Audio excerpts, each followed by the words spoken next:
Supply ಆಗ್ತಾ ಇಲ್ಲ cylinder, ಹೋಟೆಲ್ಗಳು ಓಪನ್ ಆಗೋದೇ ಡೌಟು. ಬೆಂಗಳೂರು ಸೇರಿದಂತೆ ರಾಜ್ಯಾದ್ಯಂತ ಅಯೋಮಯ.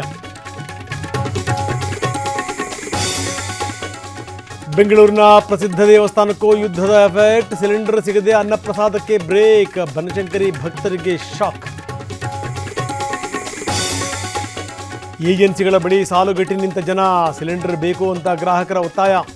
ಆಟೋ ಗ್ಯಾಸ್ಗೂ ಮುಗಿಬಿದ್ದ ಚಾಲಕರು. 4,000 ಕೊಡ್ತೀವಿ ಅಂದ್ರೂ ಸಿಗ್ತಾ ಇಲ್ಲ. ಹುಬ್ಬಳ್ಳಿಯಲ್ಲಿ ಸಣ್ಣ ಹೋಟೆಲ್ ಮಾಲೀಕರ ಅಳಲು. ಸಿಲಿಂಡರ್ ಸಿಗದೆ ಕಂಗಾಲು.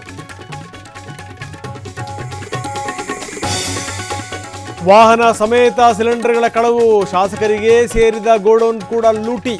ಗ್ಯಾಸ್ ಅಭಾವದ ಬೆನ್ನಲ್ಲೇ ಹಲವೆಡೆ ಕೃತ್ಯ. ಹೋಟೆಲ್ಗಳ ಸಮಸ್ಯೆ ಇತ್ಯರ್ಥಕ್ಕೆ ಸಮಿತಿ ರಚನೆ. ಹೆಚ್ಚುವರಿ ಗ್ಯಾಸ್ ಉತ್ಪಾದನೆಗೆ ರಿಫೈನರಿಗಳಿಗೆ ಸೂಚನೆ.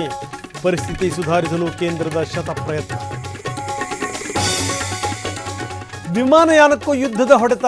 ಜೆಟ್ ಫ್ಯೂಯಲ್ ದರ ಹೆಚ್ಚಳ. ನಾಳೆಯಿಂದ ಏರ್ ಇಂಡಿಯಾ ಸರ್ಚಾರ್ಜ್ ಹೇಳಿಕೆ.